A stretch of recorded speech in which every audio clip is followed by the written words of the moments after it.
Hello. Hey, Sky Troop, how are you? It's good to see you.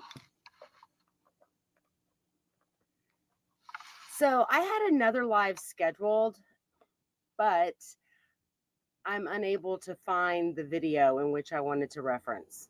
It's in the middle of something, Laura. I don't know. It's okay. I'm going to do that some other time. But I decided to go ahead and go live. This took me a few minutes to get on. And I figured that I would do some reflection and reaction and discussion around Spencer and Monique Tepe's murders in Columbus, Ohio. True Crime and Amen, Leslie B. and we did a discussion a few days ago on her channel in the evening. I did see some of the comments. I know that there's a lot of misinformation out there. So I figured that I would come on and discuss some things, maybe correct myself from the things that I might have gotten wrong the other evening. So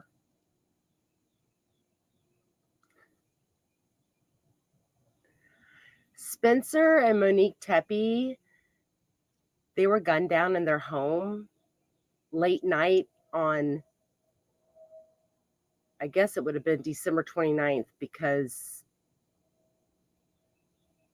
late night on the 29th, but early morning on the 30th, because their bodies were found on the 30th after coworkers and friends were calling 911 for a welfare check.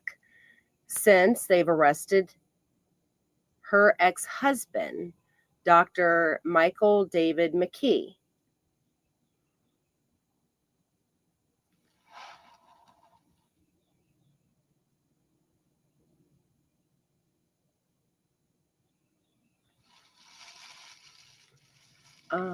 Just trying to see. I wonder if trying to see if my volume is working. I apologize.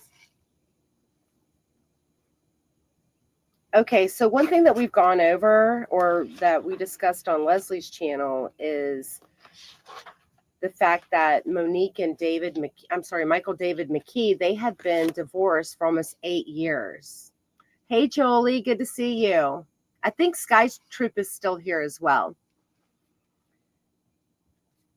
But as I was saying, Leslie B and we went live a few nights ago in regards to this case, and now there's been additional information coming out, and I kind of wanted to just have a discussion. And Sky Troop, please say hello to the missus. So one thing that Leslie and I were discussing is I said that I thought that he was, I think I said laying in wait, but I meant lying in wait. And what I meant by that was, I'm not so sure that he had contacted Monique at any point in time in the past few years. I kind of think he just basically stalked her from afar. And then pretty much went to the home and killed her and Spencer. The police report states that the incident occurred, meaning the murder occurred at 3:52 a.m. on the 30th. So I'm assuming that either they have heard gunshots on, a neighbor's Ring doorbell or something like that, because we do know that neighbors can record noises. But they also said that, or the police report also said that a vehicle connected to him. I did say that it was his personal vehicle the other night, but now, like, once I read the police report myself, I'm like, well, maybe it was something that he rented, but it was connected to him. That vehicle arrived in their neighborhood right before the shooting and then left right after the shooting. So it's definitely connected to him, whether it's his license plate or a rental car license plate. right? Or, a neighbor. I don't know. I don't know who would borrow the car.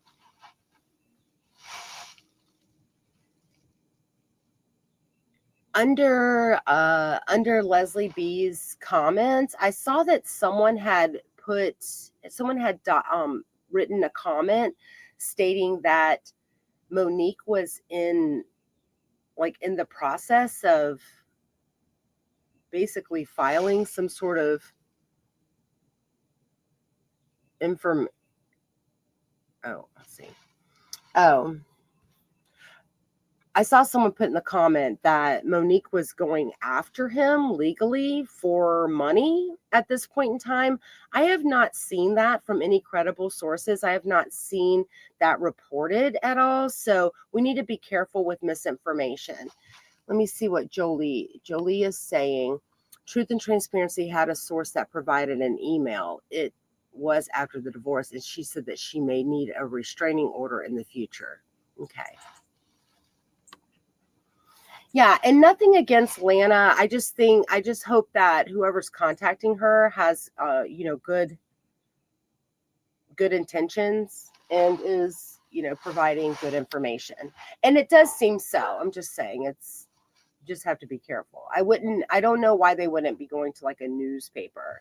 Now the Daily Mail did report, and I know whatever you guys think about, certain newspapers, but they are an accredited publication, if you will.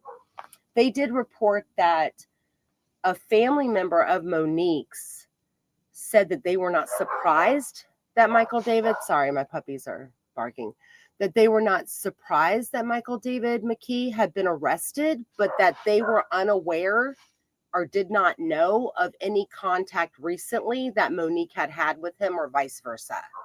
They did report that. Hold on real quick. I know my puppy. Hold on.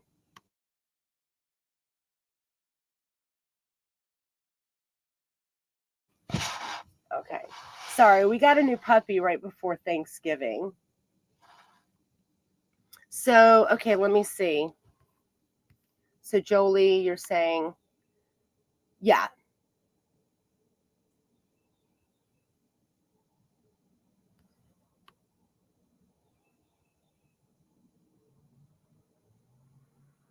Yeah, but Jolie, didn't she report that happened back when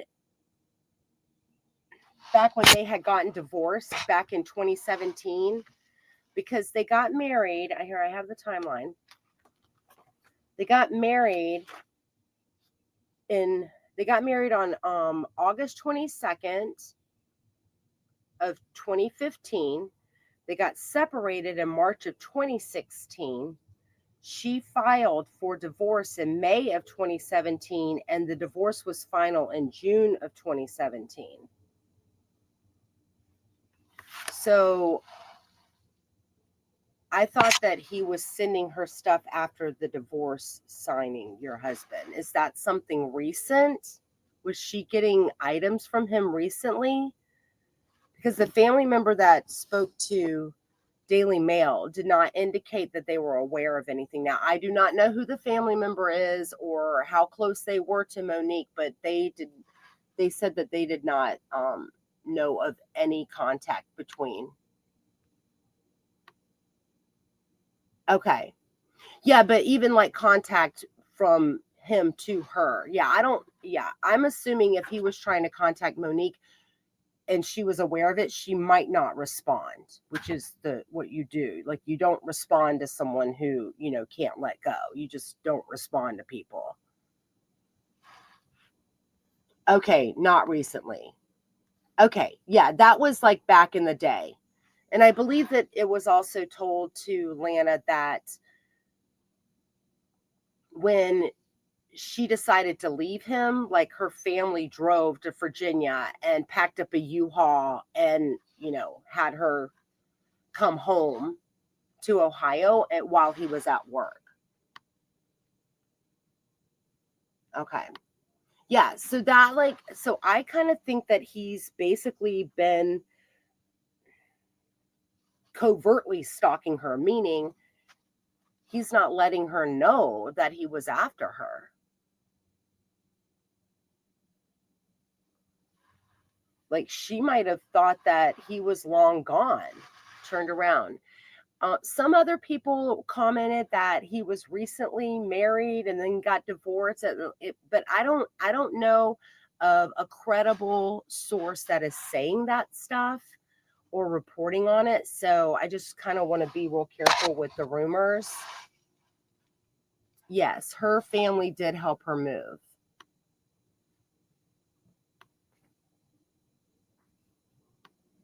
Yeah, I don't believe that she had an idea. Mm-mm. Another thing that I just kind of want to make sure that I clarify some of the things that I said the other night when Leslie B at True Crime and Amen and I did a live stream. I did say, because I do know that it was in her divorce filings, there's like 55 pages of it, that she listed her engagement ring and wedding ring as personal property and not marital property. She paid herself $2,500 for her engagement ring and $3,500 for her wedding ring. And apparently in Ohio, there is a standard mutual restraining order during divorces that neither party could harass or cause bodily harm against the other person.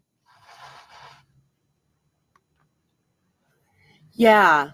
Killer ex-husband looks like he may have been roid raging based on his physique at the court. Yeah, and his jaw is super like square and very profound in his mugshot.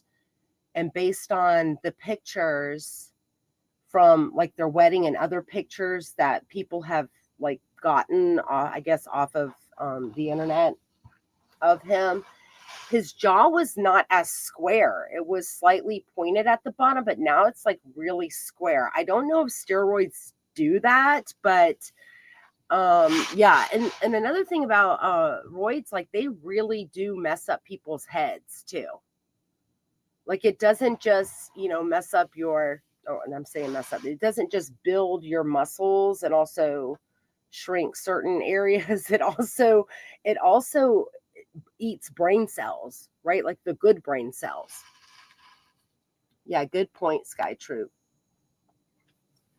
I also believe that I believe that he broke in somehow. I don't know. I don't know if they didn't have an alarm. I don't know if he came in through the basement window, if they had the door unlocked. I do not believe that anyone came down and let him in the home. They were both shot in their bedroom that was upstairs. I believe he somehow gained entry into the home without them being aware whatsoever. I don't know if he used some sort of suppression or, silencer. I do know in the Stephanie Lazarus case, I mean, she literally used like a thick quilt as a muffle with her 38 and three gunshots to her victim. Oh, by the way, tomorrow night at 9 p.m. Eastern, 8 p.m. Central, and 6 p.m.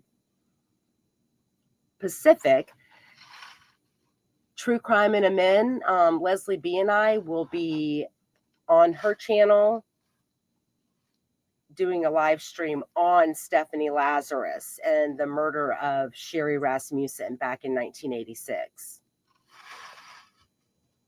Okay, so his neck does look like steroid abuse. Mm-hmm. Yeah, I don't know. I wonder if it's a window that goes up and down. Meaning I wonder if it's a window that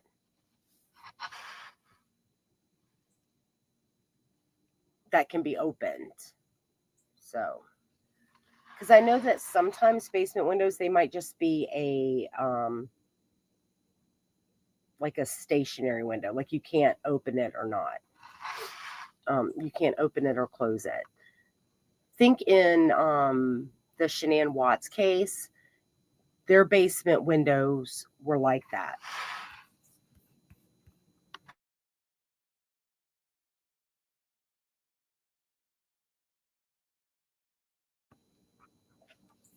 Okay, it has to open for fire regulations. Okay, thank you. I know. Yes, Leslie B and I are going to talk about the Sherry Rasmussen murder tomorrow, and I believe we're going to watch Stephanie Lazarus's like crazy-eyed interrogation. And the reason why we're doing that is because when we were having our discussion the other night, there were a lot of people in her live stream, and I was like, oh, what about like I was thinking about a long-term stalking situation. I was like, Stephanie Lazarus. So, yeah. And I don't know. I'm sure she's probably going to watch it. I don't know if she's ever actually, if Leslie B has ever seen the interrogation. Okay. It has to open. It's a room. Okay. Thank you. I was making coffee when you mentioned new. Okay. So, we have a 2.5-year-old golden retriever, a boy. His name's Banjo, and we lost our almost 16-year-old hound in May, and it was very sad. Like, I mean, I literally got her off the street like when she was like 4 months old, but she passed away in May, and then my husband brought home a baby lab. The Friday before Thanksgiving, I had told him I'm not ready for a new puppy because I had just gotten the golden retriever, like from tearing up, shoes and pillows. But yeah. Oh yeah, and the new baby is named Macy, and she has she's torn up a couple pairs of shoes by now. Yes, we got a lab, and she's gorgeous. She has green eyes.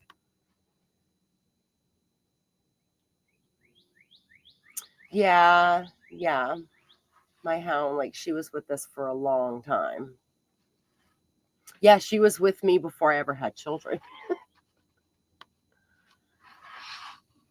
So, one thing I wanted to say is, like, I believe that because I know that there's speculation out there that he like tortured them and was in the home for a long time. I do not believe that at all. I believe that based on what the police report says and what they've gathered from neighborhood surveillance, that his car arrived right before the murders and then left right after the murders. And that's how they can pinpoint that specific time. But I think we also might find out that a neighbor or someone heard, maybe one of their recordings, their surveillance devices picked up noise, whether it was the dog, barking frantically or gunshots. I don't believe that the children witnessed it. I think if they would have been startled awake, they would have gone back to sleep. That is just my opinion.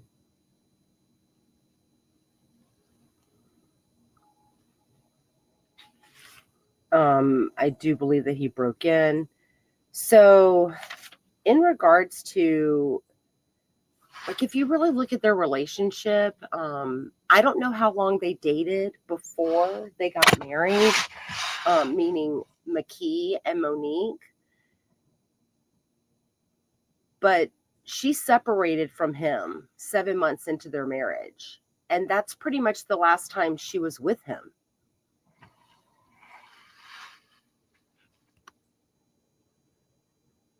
Yeah. And I believe that the police, of course, have a lot more information as well.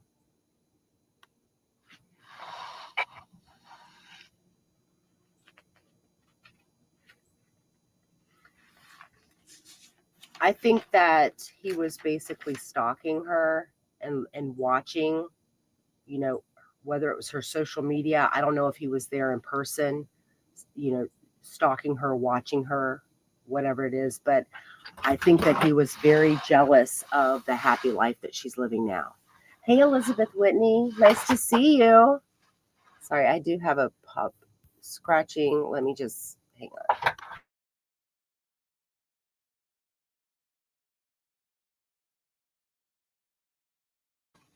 Okay. Yes. Yeah. They did just change the charge to aggravated homicide, which indicates that they have evidence to change it. Usually that they would have to wait for the prosecution, so they have real evidence. Yes. And I mean, obviously it is aggravated. Like, cause I mean, unless he just, by chance somehow in his mind, without doing research, knew where she lived, drove to her home, did this in the middle of the night with no research or premeditation beforehand. Yeah, I mean, I just think I feel like that might have been the obvious charge in the beginning, but that's just me. Because obviously he did have to do some sort of like recon to figure out where to go. Yeah, he might have been. Yeah, either a wife beater or, someone who's like super controlling. Because, um, domestic violence doesn't actually have to be physical violence. Like there's, what, I'm gonna pull that up. There's, I don't know if you guys are familiar with the domestic violence control wheel. Because I'm gonna tell you, in my past like employment, some of the worst domestic violence cases I've ever seen, it actually did not have battery. It was like the mind manipulation, the using the children, using financial. Let me see if I can pull this up. Okay, I don't know what that is. Oops. Okay. Sorry, I'm trying to find one. Here it is. Images. Oh, let me do images. Here we go. The power and control wheel. Wonder if I can pull this up.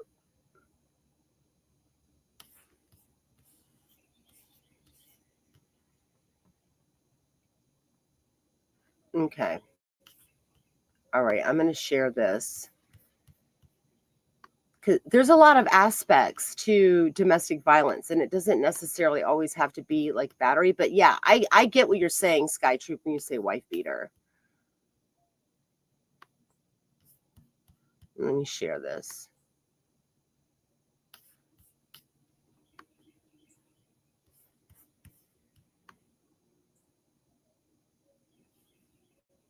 So I don't know if you guys can see that, but so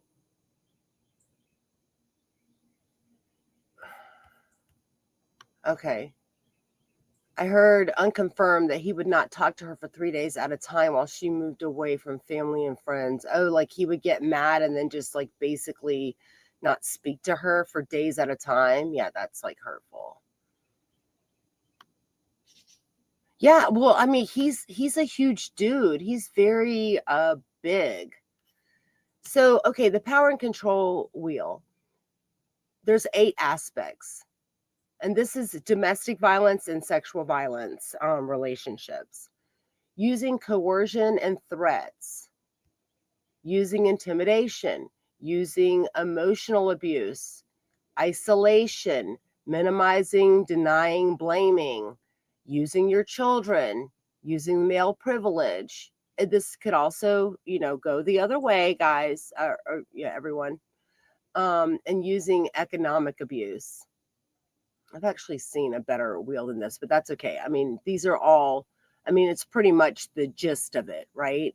Like economic abuse. I don't know if he was doing that to her. Like, it seems like he didn't have a lot of money in regards because he was in, a residency making less than $55,000 a year in his surgical residency. And this would have been the 5 years, like after bachelor's, after medical school. Then he has to go 5 years for a surgical or general surgery residency. And then after that, a 2-year vascular surgery residency before he could become like a full-on vascular surgeon.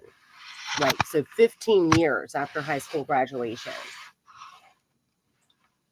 Now, they didn't have children, so he wouldn't be using children, but using privilege, male privilege, coercion, control, and threats. Like just, like the mind games, right? Just threatening. But he might have been physically abusive to her. I don't know. Yeah, she was isolated. Here, okay. Oops. Yeah, Jolie says Monique was isolated. She worked from home for a big insurance company. Oh, okay.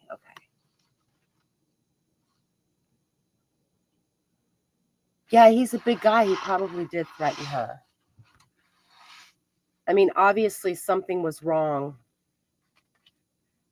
I mean, sometimes you get married and then the person just, snaps or, not snaps, but like flips, right? Like everything is like wonderful, wonderful, wonderful right after those vows. I have heard stories that men just,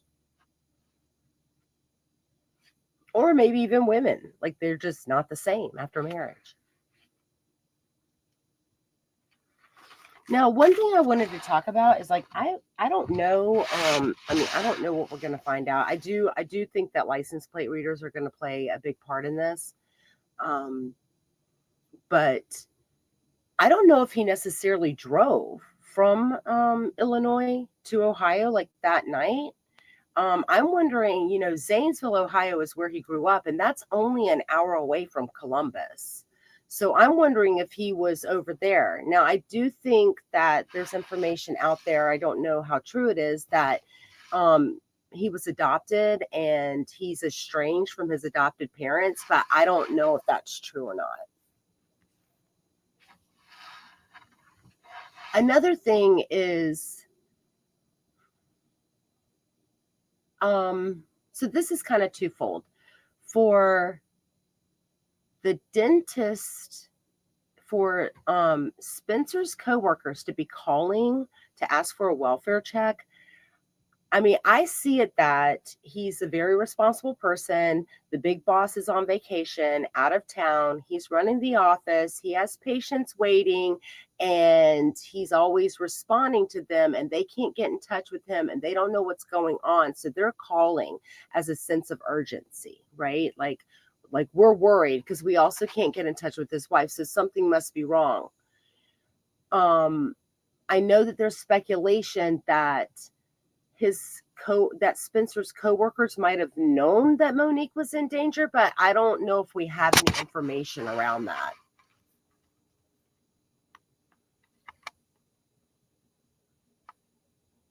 We gotcha. Hi, welcome. Sometimes they think the paper means ownership and flip their personalities. Yeah. Yeah, we've heard stories about that. I have. A girl that I grew up with, I remember her older sister was like, the star cheerleader. She was with the football player. They went off to college. They were about 5-6 years older than me, but they went off to college. They were like, sweethearts in college. They both graduate college. They're in their careers. They got married. She literally, like the girl, like my friend's older sister, she filed for divorce within 6 months. She said the moment they got married, everything changed. This is like back in the 90s, but I'm just saying. But yeah, I've heard that. Yeah, license plate readers help police. I don't think it was his car, so the plate reader led them to Rockford, Illinois. Well, Rockford, Illinois is where he was working. That's where he was employed at the Children's Hospital.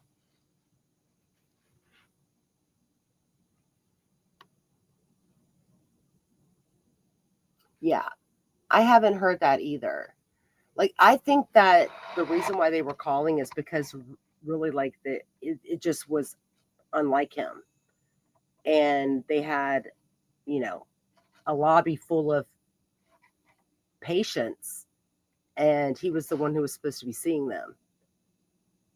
And outside of, an accident, or he's, deathly ill with the flu, he would be there to treat those patients. Super responsible. He's in charge. Big boss isn't, on vacation.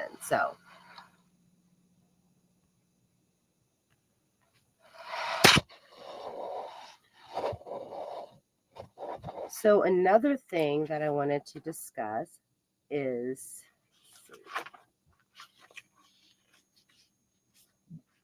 one thing I find odd is that,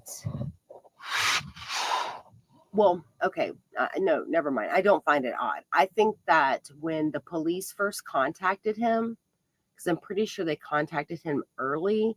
I know that there's information out there that he gave an alibi that couldn't be checked out. I don't know if that's true or not, but if he would have been spoken to in the first, 24, 48 hours, which he would have been because he's the ex-husband, like no matter how long, I believe that he probably turned around and deleted any type of social media that he had out there. And that's just my speculation. Okay, it's the end of the year with patients wanting to use their dental credit. Yeah.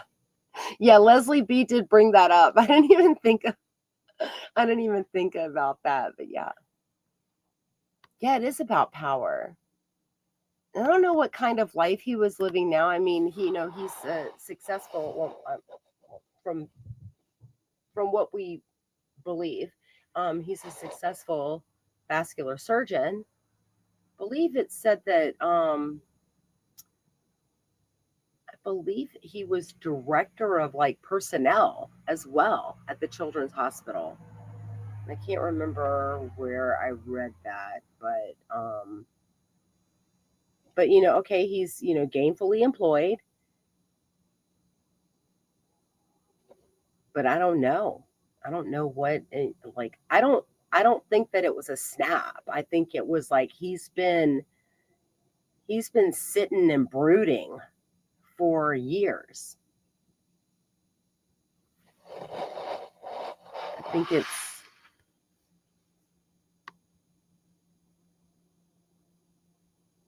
Oh, Mrs. Skytrip is dying to see this celebrate. Yes, data from his phone. I know. What are we gonna see?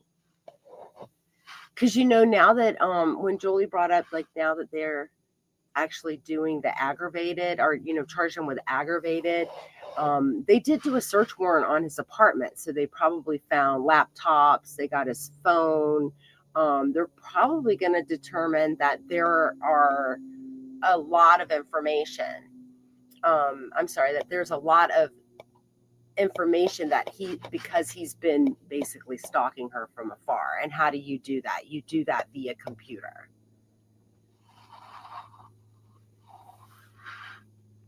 Tell the missus I say hello as well. Thank you. He's still in a residency?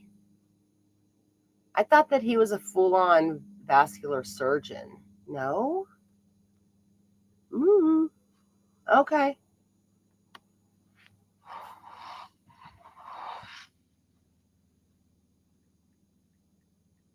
I'm wondering if he's been exhibiting antisocial behavior at work. Because it does look like he kind of bounced around a little bit in regards to positions, but I also, I'm not really familiar with like medical like requirements, and like, maybe he did have to move from place to place, just to, get a better job or whatever it is. I do think that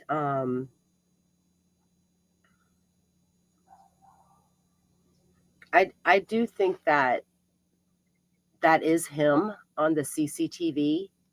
I know that we don't know what time. I don't know if he walks like with his toes inward or not. He did appear to be like pigeon toed, especially on, I believe it's like the left foot. But another thing that I was thinking about is he might have been wearing shoes that were way too big to throw off, footprints. And also it's icy. So let's just say he's a size 10, he's wearing a size 12, and it's also icy. So it might have made him kind of walk weird. I don't think that they're going to find, I don't believe that they're ever going to find the murder weapon. I'm pretty sure he probably ditched it. That's just my speculation. And I think he probably thought that he had covered his tracks, but I don't, in this day and age, I don't know why anybody would think that you could get away with something like this. I mean, everywhere. There's cameras everywhere.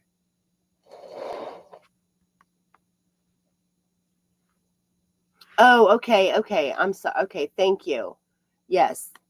In 2017. I'm sorry, in 2015 when she left him, because they had moved to Virginia and she didn't want to be there anymore with him. Yeah, in 2015 he was in a general surgeon residency in Virginia. Thank you. Yeah, I don't believe they're going to find it. And I think that we might learn that Spencer was shot more than twice.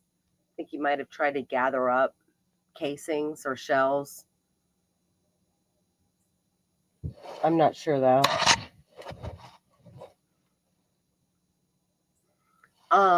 Another thing I wanted to make a comment on is I believe it was December 19th of 2025 in the neighborhood, there was a phone call about somebody banging on the door. I don't think that that is related at all.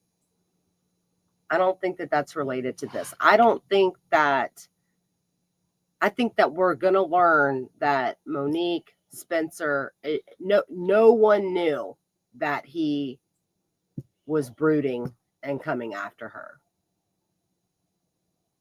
And that's what I meant when I was talking to Leslie and I said, like, lying in wait. I know that kind of is probably not, not a good way to say it, but like kind of sitting back.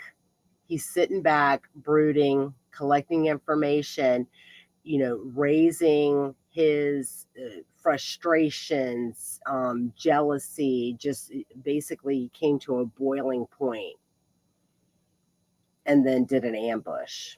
That's what I believe. I really hope that we get more information. Yeah, Jolie. It did say that there was police cameras right out in front of his house. Yeah, I just hope that they're not dummy cameras, because I do know. Okay, so I do have a little bit of information about this. A lot of times in cities or whatever, they will get funding to install cameras, right? Surveillance cameras, city cameras on, corners, blocks, like main streets, whatnot. Well, the next part of that is the monitoring and the recording of the cameras.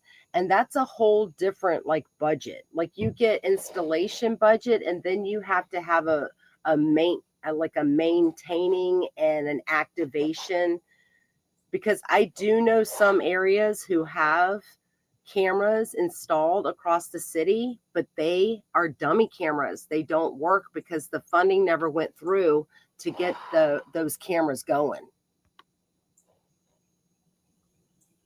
Mm-hmm. Yeah.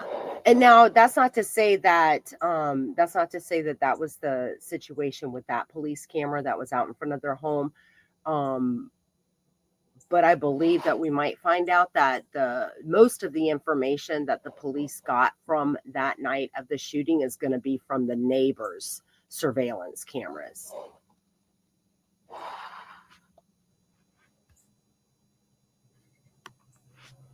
Yeah, Sky Troop says he was brooding long enough for them to have 2 children. To me, that indicates long-term mental illness. Yeah. Well, yeah.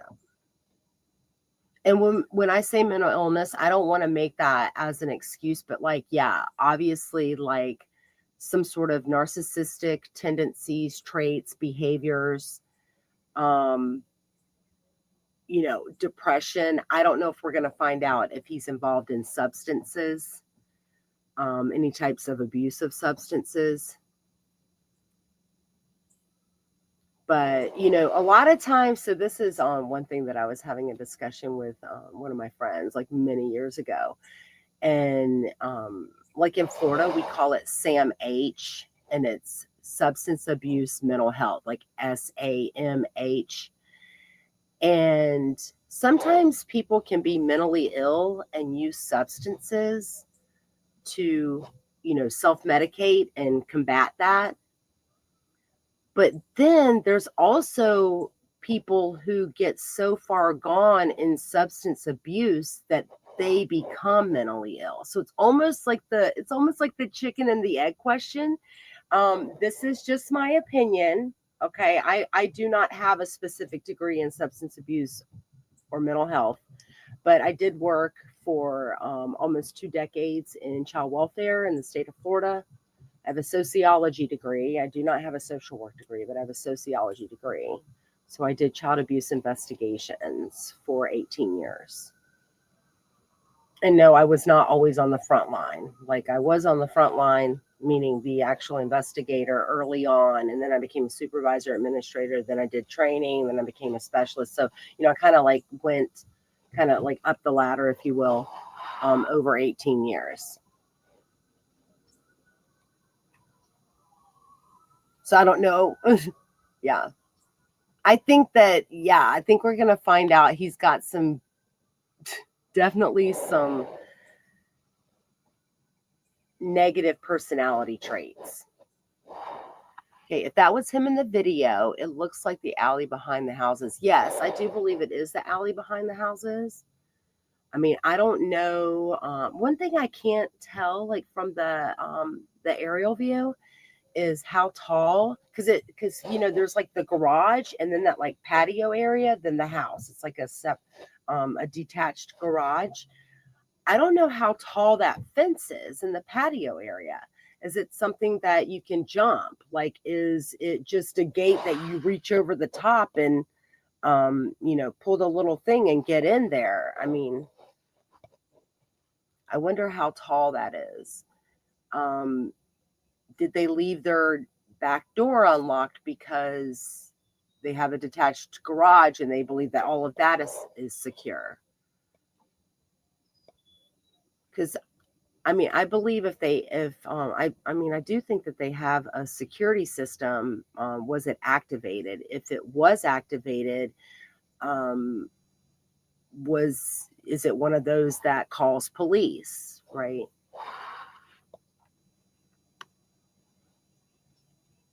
Self-medication is highly unlikely.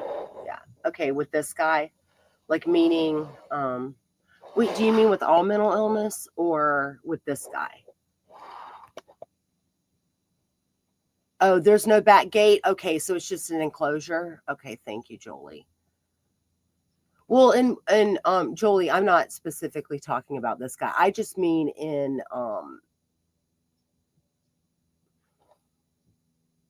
I'm meaning in my experience when I've worked with people who have, major childhood trauma, and then in adulthood they become substance users, and that could lead to abuse.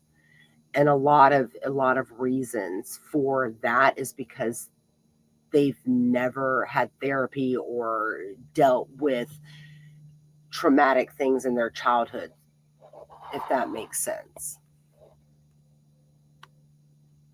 And it's like and what I mean by self-medication is just basically a numbing effect.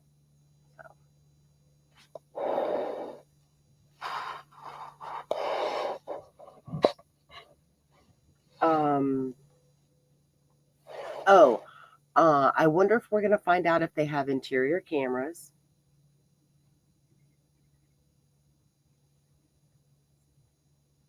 I don't know. Well, I won't guarantee you, but I'll bet that the 17-month-old had some sort of baby monitor. I don't know if that's going to be a baby monitor that records things.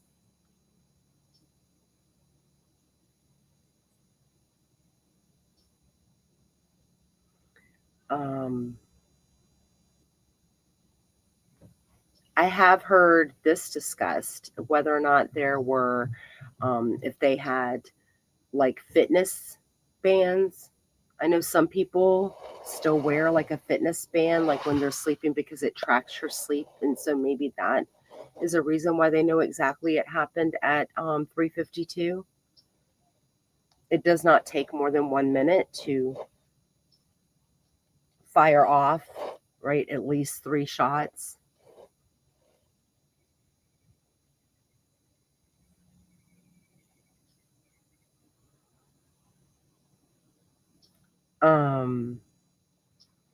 I know that there was discussion about them having a keypad entry, and I don't know if those can be hacked. I do think that numbers wear off. I do think that you leave oily fingerprints, if you will, on the buttons that you push. I don't know if he was able to bypass that, but I think that if you had that, is there like a beep inside the house when someone's coming in? Because I don't have that. I have deadbolts. I'm old school.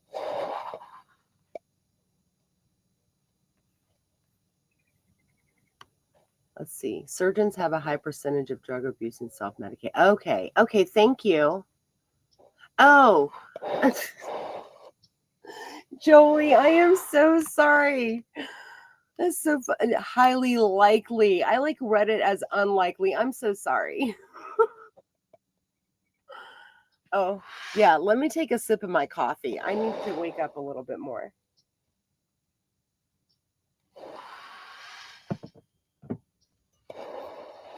Yeah, do they? Wow. I know that there's been stories about, well, and I actually think that this might also be like on like TV shows and stuff. Like, what was it? What's the nurse?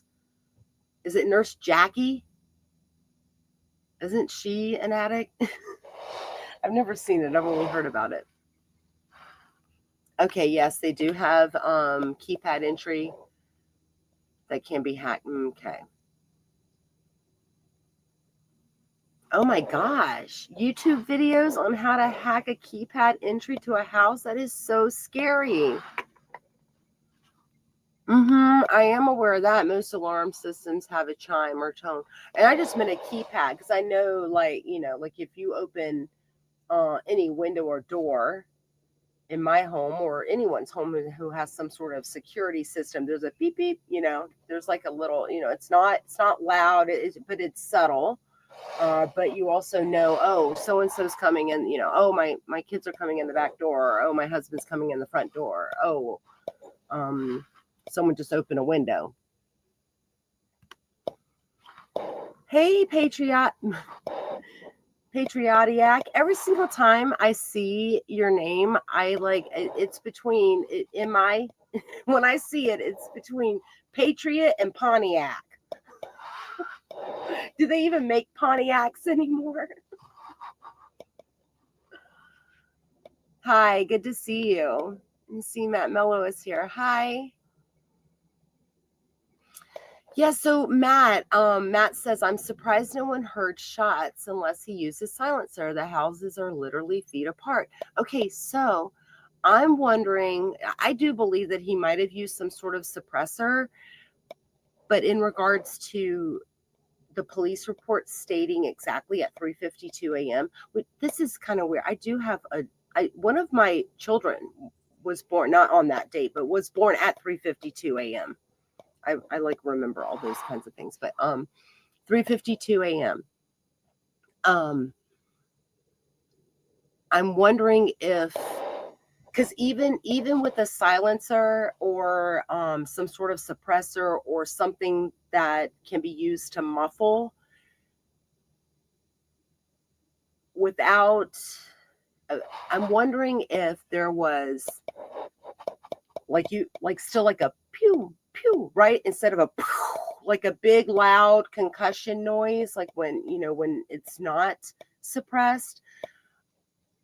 I'm wondering if like neighbors or even their own Ring doorbell camera caught a right? Like that little noise. Sorry, I don't my sounds are not my sounds are a little whack.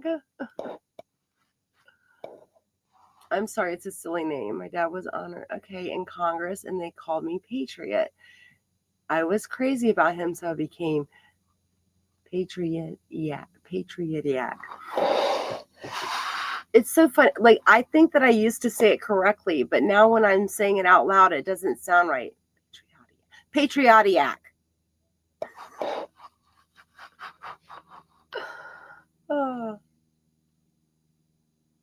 I might just say Patriot.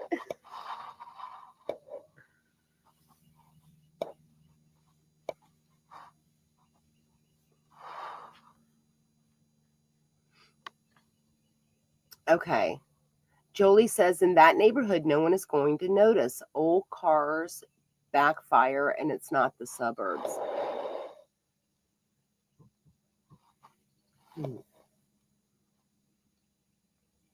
Yeah. You know, another thing, it's also, well, I don't know how many people would have been out there at, almost 4 o'clock in the morning, firing off fireworks because it was close to New Year's. But I will tell you, there are a couple people in our neighborhood that 2 to 3 days before 4th of July, they are, I mean, I don't know how much money they are spending on these like roadside fireworks stands. I'm afraid, and I'm just gonna, self-disclosure. I'm afraid of the regular fireworks. I think, when I was little, I think I like, shut off bottle rockets out of a real glass bottle, not a plastic one. And then I had sparklers. I think that's as far as I went, or that's as far as my parents went, or my mom and stepdad. But there's like some massive fireworks that get sold at these roadside stands. We have neighbors that start on Christmas Eve, they were still firing them off at like 2 and 3 o'clock in the morning, and I was getting mad because I'm still like wrapping gifts, trying to get them under the tree because I have kids that are about to wake up at 5. They don't get up any other day when they're not at school until like 9 or 10, but Christmas Day they're up at 5. But I was like, what is going on? But I don't know if we're gonna find out that there was anybody shooting off fireworks there. But yeah, so old cars backfire, and it's not the suburbs. So is there like a lot of loud noise going on in that neighborhood?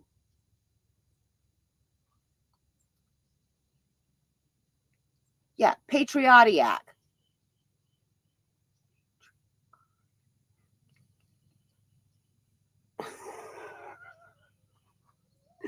Yak yak. Okay, thank you.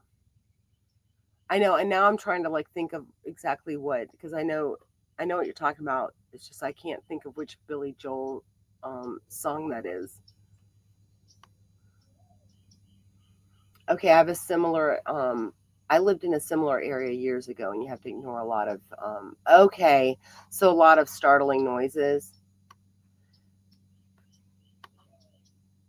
Because I hate the sound of fireworks. Well, yeah, but I also worry about veterans. Like I worry, and our dogs. Like as soon as like they get, we have to leave them in the house. We hear like a break. We're like, oh, they're running back inside real fast to go get more. Let's let the dogs out so they can go to the restroom, bring them back in. It's very frightening.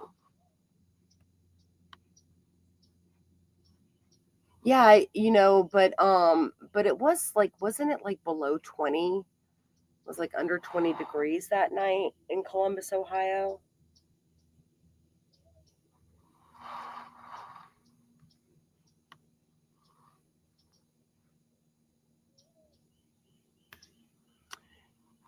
Yes. It was 352. That's what the police report says. And it didn't say on or it didn't say on or about. It said at 352, which is interesting.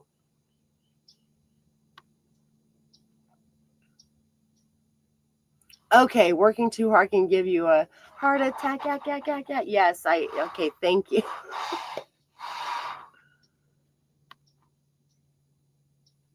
Oh, okay, thanks, Matt. Pontiacs haven't been made for a while. Okay. I'm trying to remember. I feel like somebody drove a Pontiac at some point in time. It's all right. Okay, Patriotic says everyone in my house can sleep through an earthquake and we're in the suburbs. Okay. We would not have heard it unless a big dog got riled up, which happens only if someone's at the door. Okay.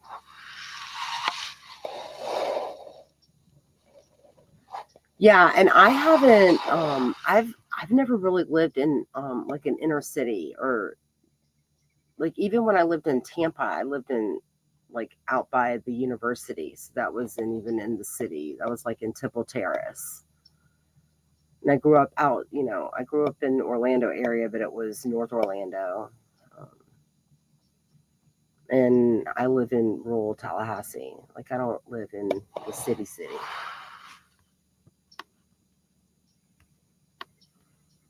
Oh, hi Patricia. Thanks for joining. So Patricia, Patricia, I think that like you were cracking me up last night when we were talking about the Deborah Newton / Sharon Neely case, which is pretty crazy.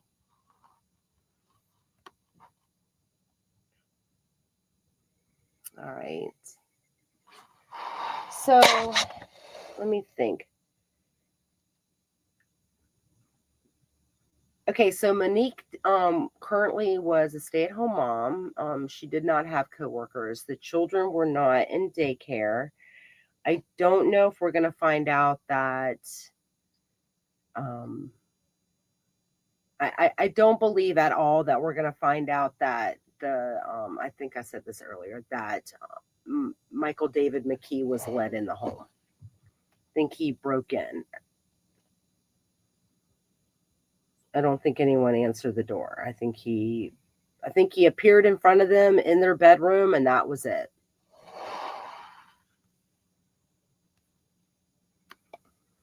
Okay, Patriotic says, I really wish the Tepes had a way to lawfully defend themselves against the intruder. It would have been perfectly legal. So sad. The last hours must have been absolutely terrifying. Well, I don't know if I think that they were startled awake. I don't even know. Let's just say he did have something to defend himself next to the bed. If you're startled awake and guns and bullets are flying, I don't know if you have a chance to grab your own weapon and defend yourself. That because I do believe it was like ambush. That's my opinion. And I don't know, like have we been told that like he didn't have any way to defend himself? The time of day says it all. Yes. Yeah, they were ambushed in bed.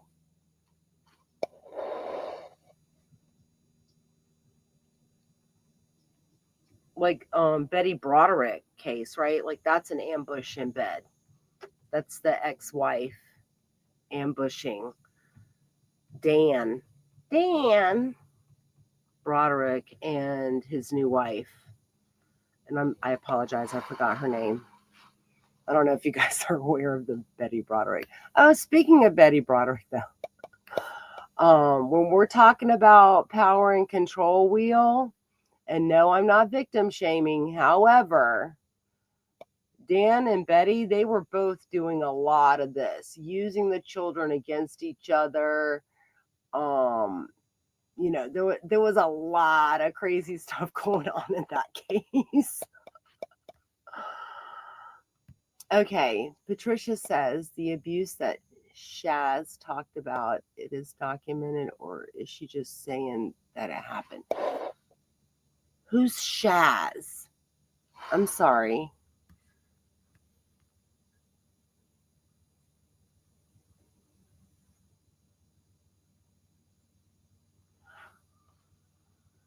I don't know what you're saying. I don't know what you're talking about. Okay. Did you hear about the case about Brian Camp in Massachusetts? Kathy of Gossip, Rumor, and Innuendo covered it. Ambushed at night, Homer killed in self-defense, charged, won the criminal case. No, I did not hear about that case. Oh, Sharon. Okay. Okay. The abuse that Sharon talked about, is it documented, or is she just saying?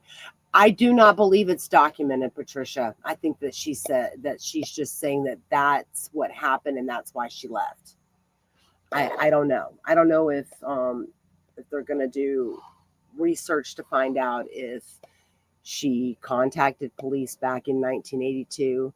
I mean, what Sharon said happened was, I guess he forced her to have sex with other men. He took pictures, and then he said, now, this is a different case, y'all. Okay. But he took pictures and then threatened to use those against her, show her parents, when she said that she wanted to leave and get a divorce. That is my understanding. I don't think that there's documentation. We're talking about another case. Okay.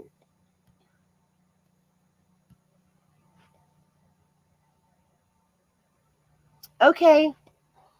Have fun, Sky Troop. Thank you for coming. Thanks for joining. Good to see you. To clarify, the homeowner killed the intruder in self-defense. He was ambushed but managed to fight back. Oh, okay. Okay. Yeah. Yeah. I mean, in Florida, you can defend yourself and your property.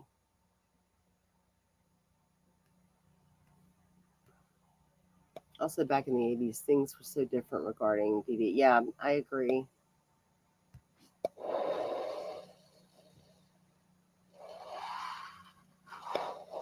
It was something else. Oh, okay. I do want to talk a little bit, because, and I don't know if this has been completely confirmed, but apparently he had been adopted. There's a lot of things going on with people who've been adopted. Um, and I'm not saying everyone, but sometimes there is a lasting sense of abandonment and rejection. When that happens again, that does cause, like, more trauma, if you will.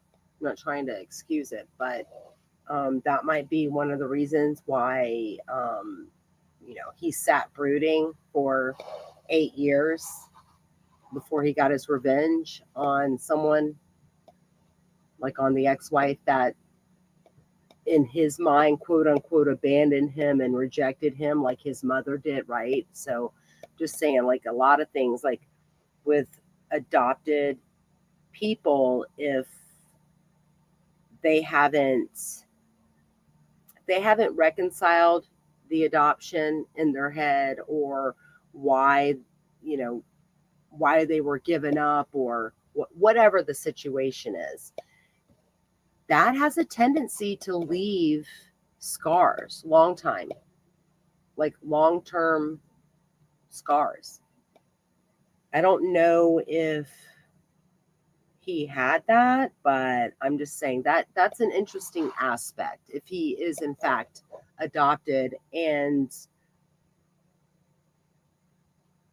whether or not this is confirmed. I did hear it. This is a rumor, but that he has no contact with his estranged. I'm sorry, that he's estranged or has no contact with his adopted parents.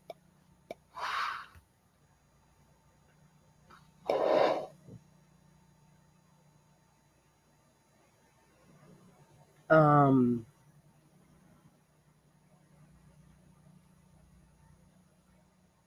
I'm wondering if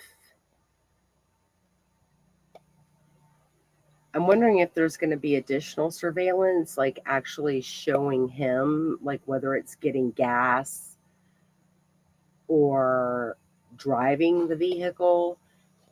I know that they said that they connected the vehicle to him. I assumed that it was his personal vehicle, but then once I read the police report, I was like, oh, well, maybe it's a rented vehicle. So I think I did represent on Leslie's channel the other night that it was his vehicle. But once I reread it, I was like, oh, well, they didn't actually say that it was his. They said that it was connected to him. And then they found it in Rockford, Illinois, which is where he was working.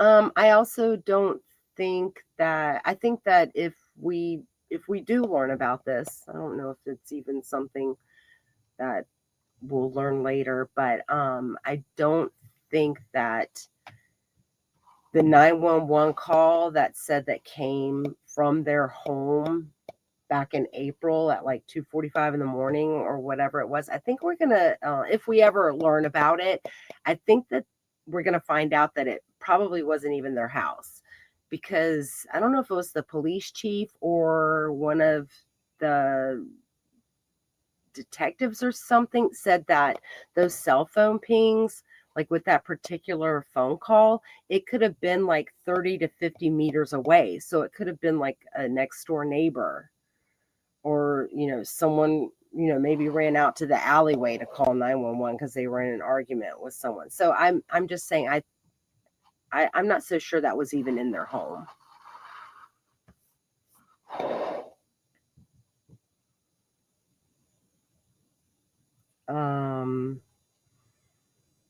Do you guys have any more thoughts or questions about this? I just kind of wanted to just trying to remember all of the things I wanted to say. One thing I definitely caught on to yesterday, when I guess he had his first appearance, or like the hearing for extradition, and of course he's waiving extradition, so he's saying that he's going to go back. But the woman representing him in court yesterday said that he basically planned to plead not guilty. Did anybody catch that? Said that he's going to waive extradition, wants to go back to Ohio, and plans on pleading not guilty. So does that mean that he's going to fight this? I mean, I'm sorry. I know it's hard on families to go to trial, but for a true crime person that I like to find out information, kind of hope that it does go to trial, just so we can get discovery.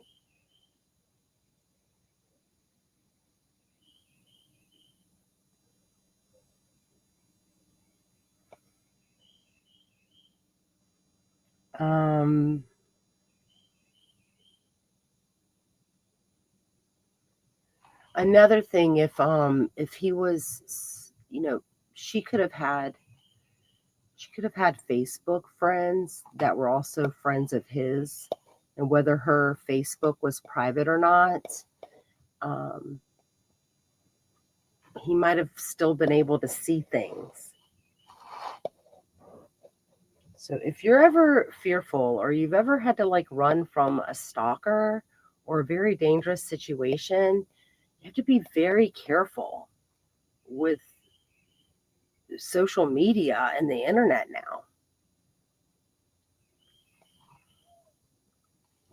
Like if you I know there's a case, I cannot remember the name of the case, but there was an Instagram model, I think that they were from Texas. They were married, and I believe they got estranged, but she was an Instagram model and had kind of like separated from her husband and was in hiding, but she was on Instagram and making live streams and live posts, and you could actually see her location.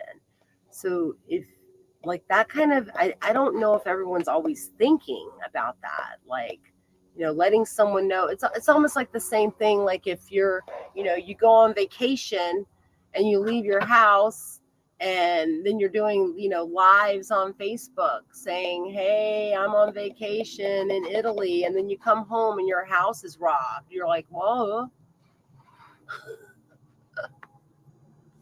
Okay, let me read these. Sorry. Oh, that's okay. Patricia says the trauma caused by the rejection of one's birth mother is there, even if one doesn't remember, and other rejections bring that trauma to the forefront. And some adults can't handle, or some adults handle that with rage. Yeah, I totally agree. Even if you never even knew your birth mother, even if you were raised wonderfully by your adopted parents. Um, I've sorry, I don't mean to say so much. I actually usually have a post-it that says "Don't say." I need to put that up. But Ted Bundy, when he was 10 or 12 years old, he found out that the person who he thought was his mother was actually his grandmother, and his older sister was the person who gave birth to him. Because I've seen people say, oh, Ted Bundy didn't have any childhood trauma. It's like, hello, you're like 10 or 12 years old and you learn that like your whole life is a lie, or everybody around you's been lying to you. So, adoptions of all sorts, and, learning something older in life, like, can be very traumatizing. And then Patricia said this eloquently. Rejection of one's birth mother is there, even if they don't remember. So even if you are adopted when you're 2 days old out of the hospital, and you grow up knowing that you're adopted your whole life, you still might have that inside.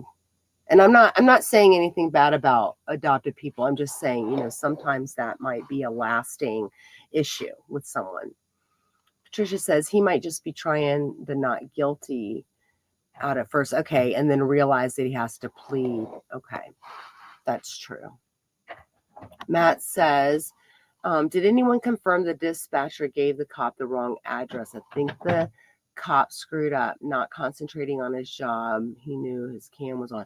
Okay. So, I don't believe I don't think that the dispatchers were very pleasant, in my opinion.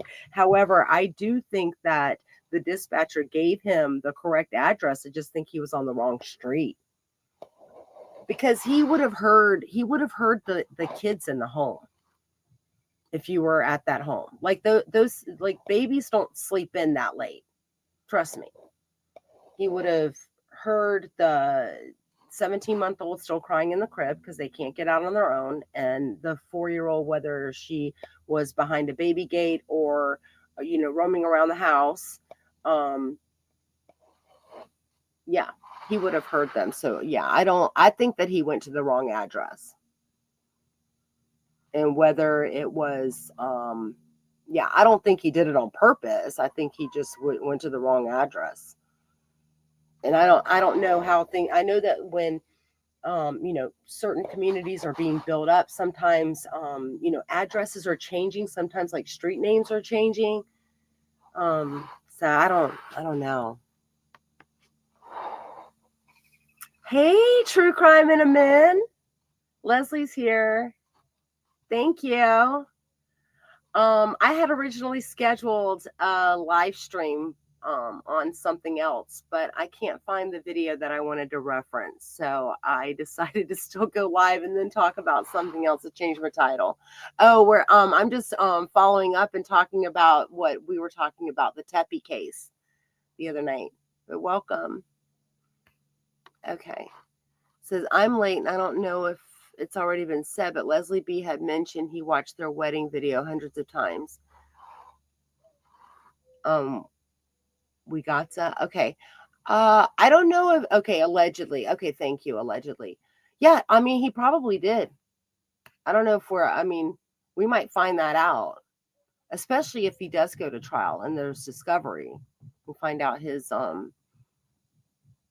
like phone records and computer records.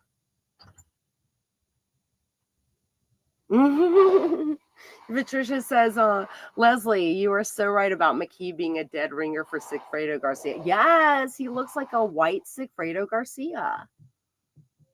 Like crazy. They both have green eyes. They both have brown hair. Now Sigfredo, I believe, is 6'4", and this guy, I think, is 6'1" or 2. But yeah, that's so funny.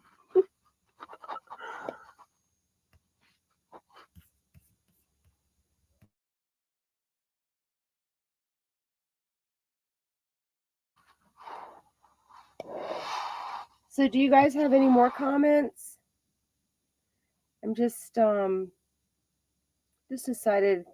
I actually didn't write anything down, but I have been listening. So I guess just to like kind of recap, I don't believe that they were, tortured for hours or anything like that. I think that he broke in, appeared in their room, shot them. And when I said lying in wait, I think he stalked from a distance. I don't think that she had a clue that he was coming after her. I think he was in and out of there. I don't believe that the children saw anything. If they heard anything, I think that they would have gone right back to sleep. I think there's a huge possibility that he used a suppressor, a silencer, but it still makes noise, right? It's not going to be the, but it might be a pew, pew, right? It might be that. Let's see. Matt says, I think he went to the wrong street too. Instead of 1411, he went to 1417. That doesn't match the house on 4th Street. Yeah. Now, my only problem with him going to the wrong address is because there were babies in the home, like 4-year-old and a 17-month-old. I do not believe that he would have been able to do anything for Monique and Spencer, meaning the cop going to the wrong address. I don't think that he would have been able to save them at all. But my concern would have been the children in the home. Let's see. Patricia said, Wendy probably got a while when she said, oh, Lord. Woo. Okay, Patricia. Is it late over there? I always forget what time it is in the UK.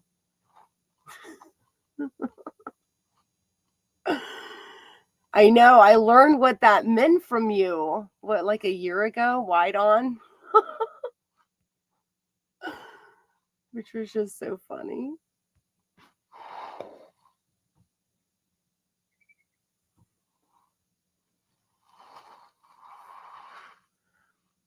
Okay, well, I thank everybody for joining me. And thank you for being here today. And I'm sorry I didn't go with what I had initially scheduled, but I appreciate everyone for coming in. Oh, okay, it's 3 p.m. All right. Yeah, you guys are 5 hours ahead of us, ahead of the East Coast. I'm East Coast. Okay, and if you didn't catch what I said earlier, tomorrow night at 9 Eastern, 8 Central, and 6 p.m. Pacific, True Crime and Men. Leslie B will be doing a live stream on Stephanie Lazarus, and I will be joining her. And we're going to talk about that crazy-eyed lady, murderer. Thank you. Thank you, Matt. Thank you, Patricia. Thank you, Patriotiac. Thank you, Wegatsa. Trying to think who else I know. Skytroop left earlier, but I appreciate everyone for coming in and joining me today. And I hope you have a great rest of your day. Talk to you soon. Bye.